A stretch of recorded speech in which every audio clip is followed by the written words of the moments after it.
Bueno, pues muy buenas a todos y a todas. Yo soy un busto parlante con una voz deplorable porque tengo una amigdalitis de mil pares de narices. Pero bueno, hay que continuar con las lecturas y la voz no puede fallarnos en esta vez. Bien, vamos a leer una entrevista que le hicieron a Judith Butler titulada La performatividad del género, de Transadvocate. Supongo que Transadvocate será una especie de juego de palabras donde advocate significa abogado, pues sería algo así como abogado de lo trans o abogada de lo trans. Entrevista a Judith Butler. Primero hay que decir que la distinción entre sexo-género no la establece Judith Butler como la teórica queer más influyente del mundo, sino que es una teoría que tiene su origen en la psiquiatría y en la psicología pediátrica de la mano del amigo Juan Dinero o Juan Moneda, para los ingleses John Money. Bien, es John Money, un psiquiatra para nada vinculado a la cuestión del feminismo, quien introduce en el terreno de, digamos, la expresión fenoménica de la sexualidad, entendida como el epifenómeno o el fenotipo de nuestro propio sexo, es decir, el género, y no entendida la sexualidad como la orientación sexual, ¿no? Bien. Vamos a ver qué nos cuenta la amiga Judith Butler, ¿no? Vamos a saltarnos sus presentaciones y vamos directamente al tema. Pregunta el señor o la señorita Kristen Williams, yo no sé, la verdad, vamos a llamarle Kristen y se acabó. Usted se refirió a la intervención quirúrgica por las que atraviesan muchas personas transexuales como una transformación muy valiente. ¿Podría hablarnos acerca de eso? Y contesta Judith: siempre es valiente insistir en pasar por las transformaciones que se sienten necesarias y correctas, incluso cuando hay tantos obstáculos para hacerlo, incluyendo pasar por las personas e instituciones que buscan crear una patología o criminalizar esos actos tan importantes de autodefinición. Sé que para algunos se siente como algo que es menos valiente que necesario, pero todos tenemos que defender esas necesidades que nos permiten vivir y respirar en la forma en que se siente correcta para nosotros. La intervención quirúrgica puede ser precisamente lo que una persona trans necesita, y también no siempre es lo que una persona trans necesita. De cualquier forma que sea, uno debe ser libre de determinar el curso de su propia vida en relación al género. Bien, yo estoy de acuerdo, ¿no? En tanto que existencialista o abogado de la libertad, pues defiendo que cada cual cree su propio destino y que nada está escrito, ¿no? Y por el hecho de nacer con un diente más largo que otro o un ojo más torcido que otro, pues eso no determina para nada tu destino, sino que se hace en función de cómo lo manejamos, ¿no? El destino está en nuestras propias manos, ni más ni menos. Y ya está, y continuamos, no creo que sea nada necesario. Ah, bueno, claro, sí. Los obstáculos para hacerlo, ¿no? Para realizar la operación de cambio de sexo, si es que se llama así, no lo sé, es así por todos conocida, incluyendo pasar por las personas e instituciones que buscan crear una patología o criminalizar esos actos tan importantes de autodefinición. Claro, aquí las personas e instituciones que buscan patologizar la transexualidad pues son justamente la disciplina médica, ¿no? No en balde es la propia disciplina médica la que introduce el problema de la disforia de género, en tanto que la disforia de género sería esa falta de adecuación entre la idea y la cosa, cuestión que es aristotélica de cabo a rabo, es decir, se trata de conseguir la verdad, conseguir ajustar lo que se dice a lo que es en realidad. Es una cuestión ontológica aristotélica, la cuestión de la disforia de género. Vamos, yo creo que está planteado en términos filosóficos así, ¿no? Entonces, la cuestión es esa, ¿no? Que la noción de disforia de género, en tanto que inadecuación entre el sexo y el género, es una creación psiquiátrica. Pero, lo cual no quiere decir que el fenómeno de lo trans, a nivel histórico, no tuviese un recorrido ya previamente a la creación del sujeto trans sexual moderno, ¿vale? O el sujeto transexual contemporáneo incluso. Porque tanto en la mitología como en la historia podemos encontrar figuras trans. Y eso es así. Es decir, quizá no estaban categorizadas como transexuales, pero sí que es cierto que la ida y la venida de diferentes personas a través de un mismo sexo, pues ha sido un continuum en la historia. Quizá no tanto como a día de hoy, pero bueno, es que a día de hoy por lo que se trata es por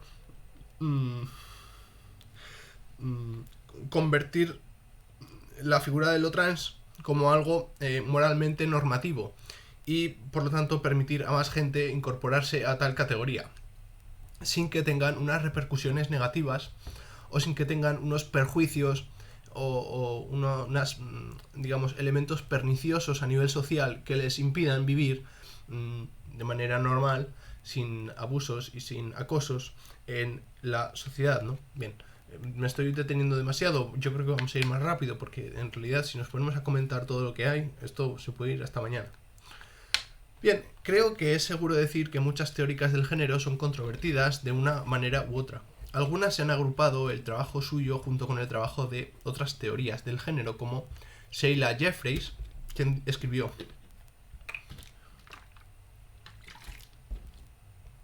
esto lo dice la Sheila Jeffreys esta. La cirugía transexual, que es una categoría un poco extraña para nombrar la cirugía, sería cirugía pues, estética, aunque también es una categoría curiosamente filosófica, la cirugía estética, ¿no? Porque estética es un término puramente filosófico, ¿no? Cuestión que no sabemos muy bien a lo que refiere. La palabra estética, como bien se sabe, es una palabra que tiene distintos significados, ¿no? Polisémica. Entonces es complicado cuando se habla de cirugía estética a qué se está refiriendo uno, ¿no? Porque al final un restaurador de arte que estuviera recuperando una obra que está dañada, pues también está haciendo cirugía, en la medida en la que está trabajando con las manos, operaciones quirúrgicas, y está trabajando una obra de arte que pertenece a la estética, ¿no? Pero bueno, coñas aparte. Vamos allá. La cirugía transexual se podría comparar con la psiquiatría política en la Unión Soviética. Vaya, también es una categoría curiosa llamar política a la psiquiatría. Sugiero que el transexualismo debería ser visto mejor desde esta perspectiva, como el abuso más directo, político y médico de los derechos humanos, la mutilación de los cuerpos sanos y la sujeción de dichos organismos a un tratamiento continuo y peligroso que puede resultar mortal, viola los derechos de esas personas a vivir con dignidad en el cuerpo en el que nacieron, al que Yanis Raymond se refiere como sus cuerpos nativos. Representa un ataque contra el cuerpo para corregir una condición política. La insatisfacción de género en una sociedad de supremacía machista en base a una noción falsa y políticamente construida de la diferencia de género. Jolín, pues si la noción es falsa, pues dígaselo usted a John Money, ¿sabes? O sea, ¿qué nos vienen a contar a los feministas o a las feministas? Háblalo con los psiquiatras que fueron los que se lo inventaron. Es el problema, ¿no? De esta gente. Que cuando, o sea, quiero decir, la gente que critica la ideología de género, pues siempre ataca a las feministas. Cojones, vete a la fuente, tío. Que lo inventó un psiquiatra. Que las feministas lo único que han hecho es recoger ese legado y llevarlo hasta sus últimas consecuencias.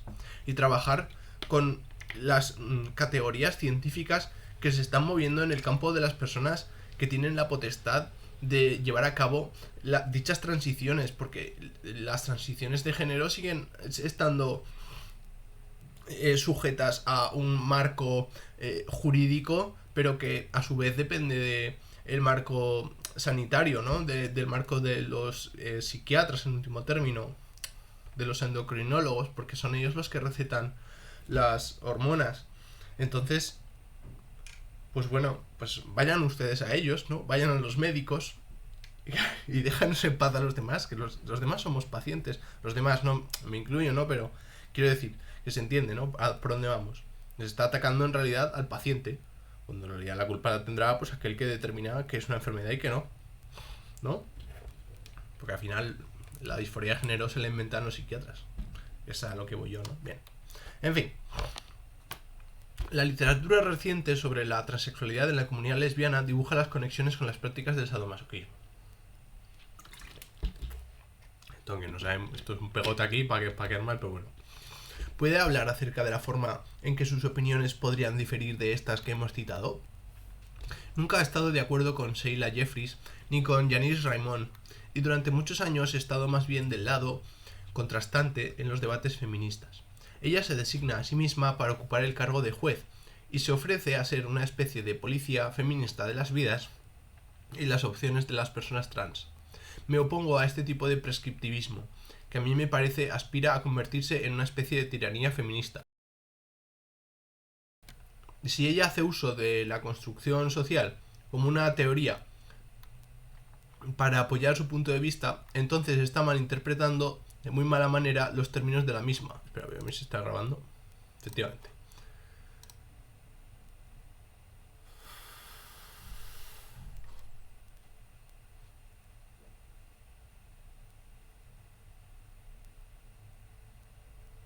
Me he perdido.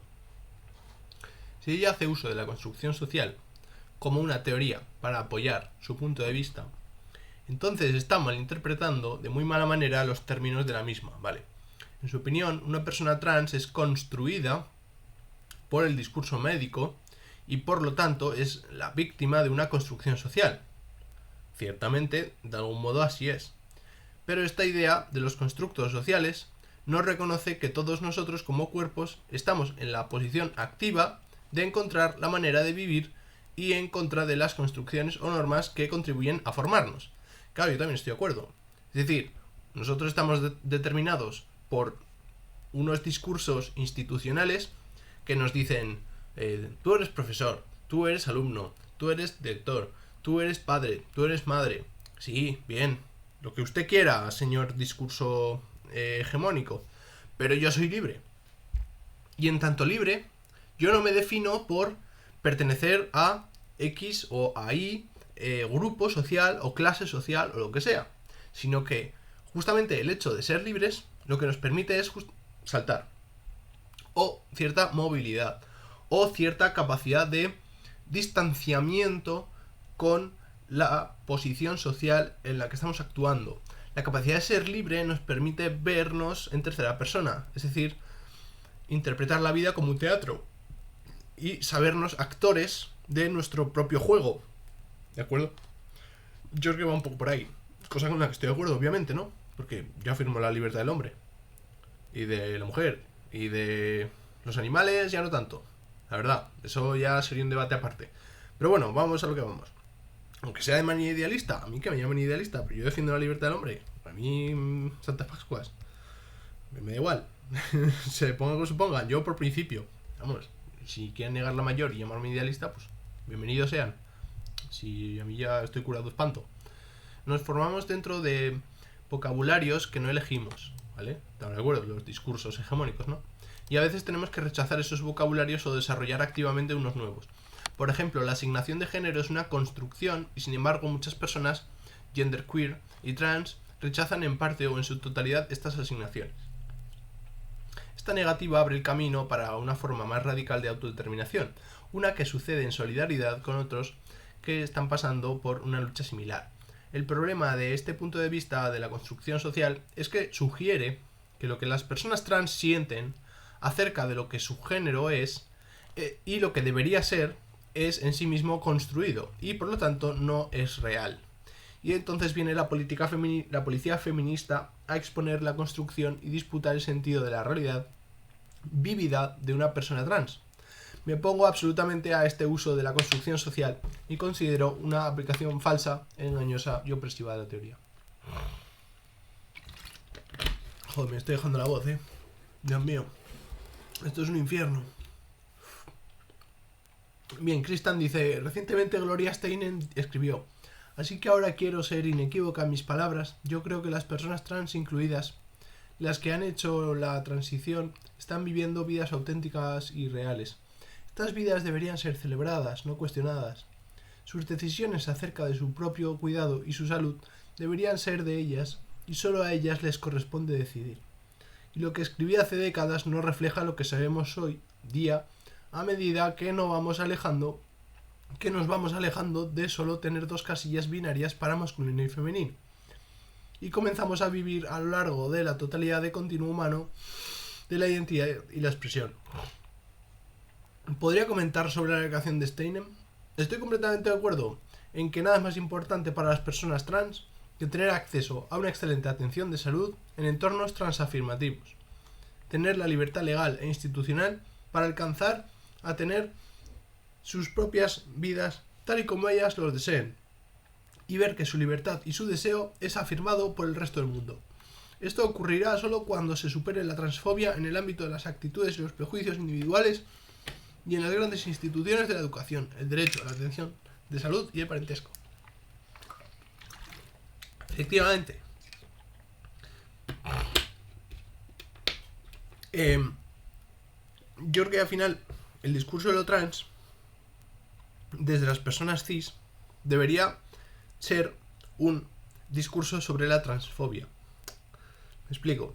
Así como las personas blancas no hablan de cómo son las personas negras, por qué son diferentes las personas negras, ni este tipo de cuestiones, sino que lo que hacen es cuestionarse el propio racismo, es decir, en qué medida pueden establecer categorías de inferioridad a determinadas personas por su color de piel, de la misma manera, o mutatis mutandis, cambiando lo que hay que cambiar, podríamos decir que las personas cis, de alguna manera, no deberían preocuparse por cómo es, o qué es, en último término, o en qué consiste ontológicamente ser una persona trans, sino el cuestionarse por qué establecemos diferencias, sobre todo de carácter de inferioridad, categorías de inferioridad a personas trans, es decir, cuestionarse su propia transfobia.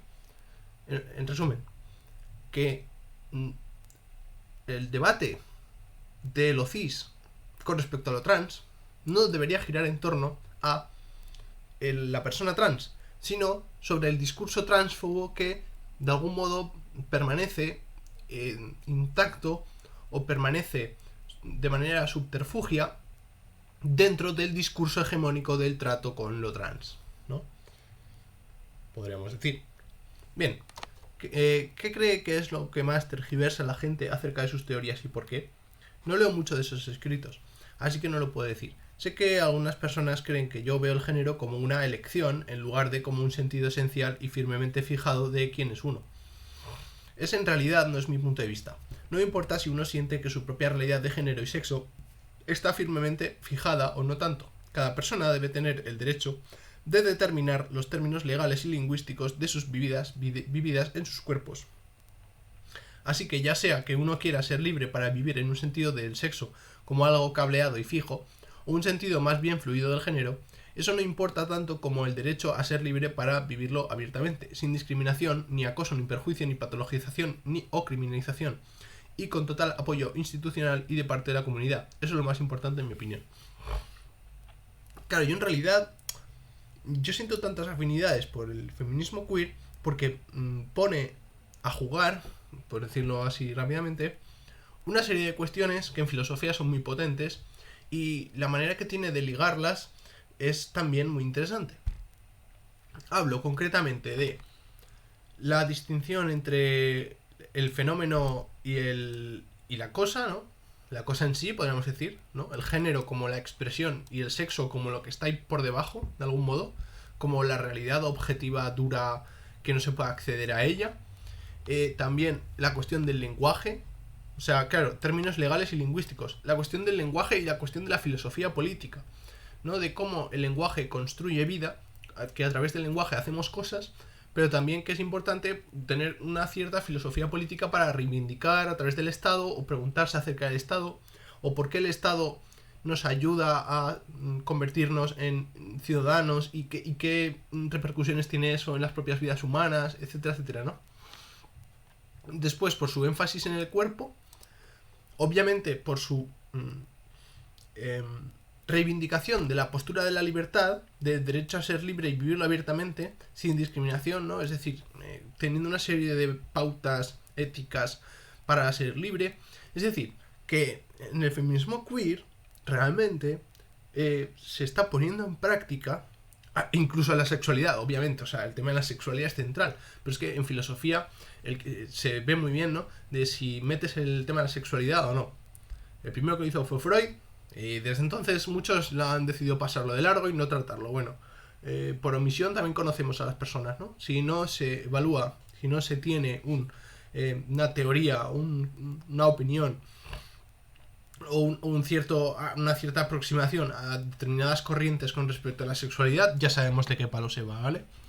Entonces, eso, como iba diciendo, que el feminismo queer, se quiera o no se quiera, es una filosofía de la praxis, es una filosofía práctica que está poniendo en juego un montón de categorías y un montón de disciplinas filosóficas a la vez, a través de un discurso pretendidamente emancipador que a mí me sugiere muchísimo, ¿no? Y me seduce muchísimo por su capacidad de síntesis y de síntesis filosófica, y luego por su forma de aplicación sobre la vida en general, ¿no? O sea, que estamos hablando de una especie de filosofía transformer, ¿no? Un transformer. Es decir, nosotros tenemos un coche que sería pues la filosofía académica, pero que también se puede transformar en un bicho gigante con una espada que puede ir a por ti y te puede matar, ¿sabes? Nunca mejor dicho, ¿no? Un transformer. Pero se entiende, ¿no? La analogía es una teoría de exposición, si se quiere, como un coche, pero ese coche también puede cobrar vida y puede antropomorfizarse y puede realmente combatir y luchar y realizar en la vida práctica, en la vida política, pues realizar muchas cuestiones que son importantísimas.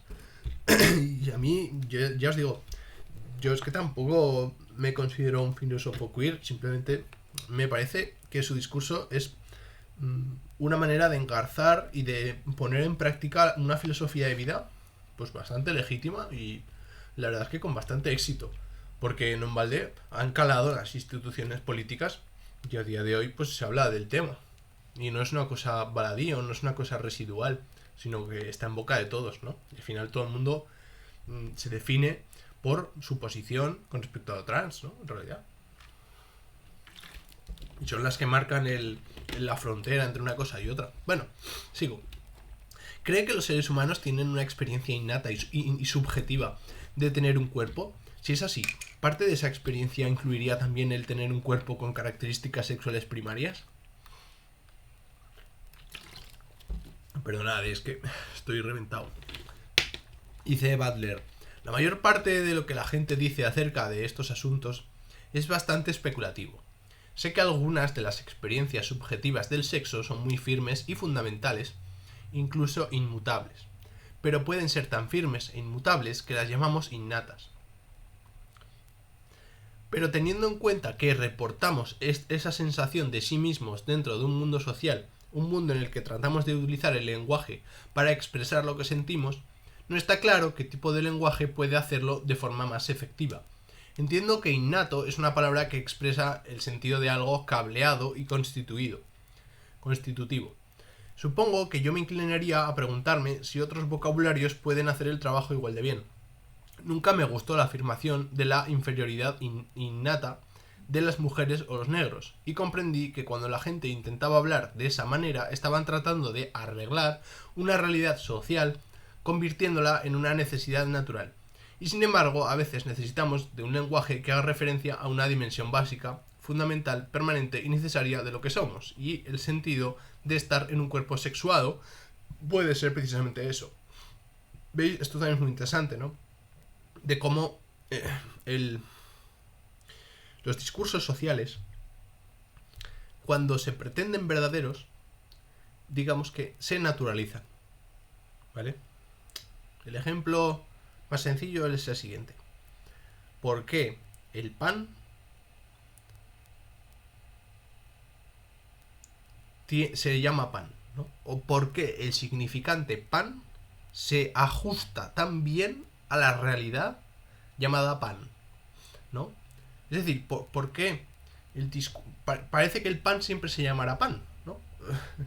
O sea, claro, es que las palabras de uso común, ¿cuál es su origen? Parece que, claro, como dice Heidegger, ¿no? Que a las cosas les brotan las palabras, a los significados les brotan las palabras, de algún modo. Entonces, pues básicamente eso, ¿no? Que desde el punto de vista de Butler hay una serie de discursos que son hegemónicos y que para convertirse en verdaderos desde un punto de vista social lo que hacen es naturalizarse, ¿no? Y pretender apuntar a la verdad, cuando en realidad son construcciones sociales. Pero sí que es cierto que reivindica un tipo de lenguaje que sea auténtico, o una especie de jerga de la autenticidad, sobre todo en relación a la concepción del sexo. Pero bueno, vamos a continuar. Algunos, como Milton Diamond, afirman que parece ser un problema genético el que puede dar lugar a la transexualidad. ¿Cuáles son tus pensamientos sobre estas afirmaciones? En las obras de Milton Diamond que he leído, he tenido que cuestionar su manera de entender la genética y la causalidad. Incluso si se pudiera encontrar una estructura de genes, esta únicamente establecería un posible desarrollo, pero de ninguna manera determinaría ese desarrollo causalmente. Buah, esto es brutal y además verdadero, ¿no? La crítica que está haciendo aquí Butler. La genética podría ser otra manera de llegar a esa sensación de estar cableados para un sexo o género en particular. Claro. Mi sensación es que puede que no necesitemos el lenguaje de lo innato o la genética para entender que todos estamos éticamente obligados a reconocer el sentido de sexo o género declarado o promulgado por otra persona. Claro, que somos libres. Al final, por mucho que me digas que yo tengo un gen u otro, que soy libre, joder, ¿tú sabes lo que implica ser libre? ¿Tú sabes lo que implica no estar atado a nada ni a nadie? ¿Tú sabes lo que significa poder emanciparse de toda determinación? Es que son palabras mayores. Claro, hay que entenderlo. Si no se entiende, pues es normal que uno siga R con el discurso naturalista o el discurso historicista y se pierda no ficciones ni fantasías, sino en falsedades, ¿no? En falacias, sencillamente. No tenemos que estar de acuerdo acerca de los orígenes de ese sentido de sí mismo para coincidir en que es éticamente obligatorio apoyar y reconocer los modos sexuados y de género de ser que son cruciales para el bienestar de una persona. Si el género incluye la forma en que experimentamos subjetivamente, contextualizamos y comunicamos nuestra biología, ¿cree que vivir en un mundo sin género es posible? A veces hay formas de minimizar la importancia del género en la vida o de confundir las categorías de género a fin de que ya no tengan un poder descriptivo. Dios mío, me muero. Dios mío. Pero a veces el género puede ser muy importante para nosotros y algunas personas realmente aman el género que han reclamado para sí mismos. Si se erradicara el género, eso también sería un dominio importante de placer para muchas personas, y otras tienen un fuerte sentido de sí mismas ligado a su género, por lo que para ellas deshacerse del género sería destrozar su propia identidad. Creo que tenemos que aceptar una amplia variedad de posiciones en materia de género. Algunos quieren vivir libres del género, pero otros quieren ser libres para ser realmente de un género que es crucial para ser quienes son. He visto especialmente en línea personas que se identifican como feministas críticas del género, TERFs, o lo que se llama ahora feministas radicales trans excluyentes, afirmando que las mujeres transexuales no son otra cosa más que hombres mutilados. Que en realidad es lo que decía Aristóteles. Las TERF se creen muy graciosas y en realidad pues están diciendo lo mismo que dice Aristóteles. Pero bueno, ¿cuáles son sus pensamientos sobre el uso de feminismo crítico de género para hacer tales afirmaciones? No conozco ese término, pero rechazo totalmente la caracterización de una mujer transexual como un hombre mutilado. En primer lugar, esa formulación supone que los hombres nacidos con esa asignación sexual son sanos, no mutilados. Bien jugado. En segundo lugar, una vez más, pone en marcha al feminismo como fiscal de las personas trans. Si acaso está ocurriendo una mutilación en esta escena, es la que está siendo ejercida por la fuerza policial feminista que rechaza las vidas de las mujeres transexuales viven en sus cuerpos. La acusación en sí misma es una forma de mutilación, como lo son todos los discursos transfóbicos como este. Hay una enorme diferencia ética entre elegir la cirugía y enfrentarse a la condena transfóbica y a los diagnósticos. Yo diría que el mayor riesgo de mutilación de las personas trans experimentan proviene directamente de la transfobia. Muchas personas trans afirman que las mujeres pueden tener pene y los hombres pueden tener vagina. ¿Cuáles son sus pensamientos sobre esto? Yo no veo ningún problema con que las mujeres tengan pene y que los hombres tengan vagina. La gente puede tener cualquier característica primaria que tenga, ya sea dada o adquirida, lo que no necesariamente implica de que el género sean quien o quieran ser. Para otros, las características sexuales primarias significan un género de forma más directa. Claro, porque al final, en verdad, lo que determina el género no es el pene ni la vagina. Son otra serie de cuestiones estéticas las que determinan si un hombre es un hombre y una mujer es una mujer. Quiero decir, al final, porque vamos vestidos, ¿no? Entonces, la cuestión es que el género viene determinado más bien por la forma de vestir y no por otra cosa. Y por la forma de llevar el peinado, por la forma de llevar determinadas pinturas y demás, ¿no? Porque nadie diría, venga, bájate los pantalones para ver si es una mujer. No, uno ya se tiene una mirada, de algún modo, predispuesta para mirar ese tipo de cuestiones, que obviamente es una construcción social, ¿no? Pero bueno, en fin, que no sé dónde voy a llegar a parar.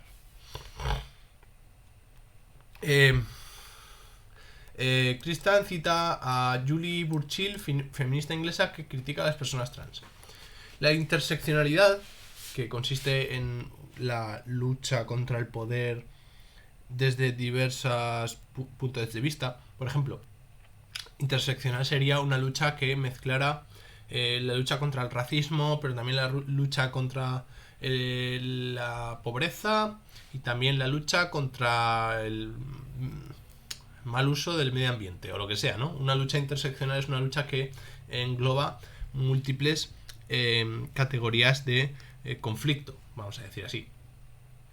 Bien, la interseccionalidad bien puede sonar como una desafortunada queja del intestino que resulta en el uso abundante de una bolsa de colostomía. Vaya cosa más rara.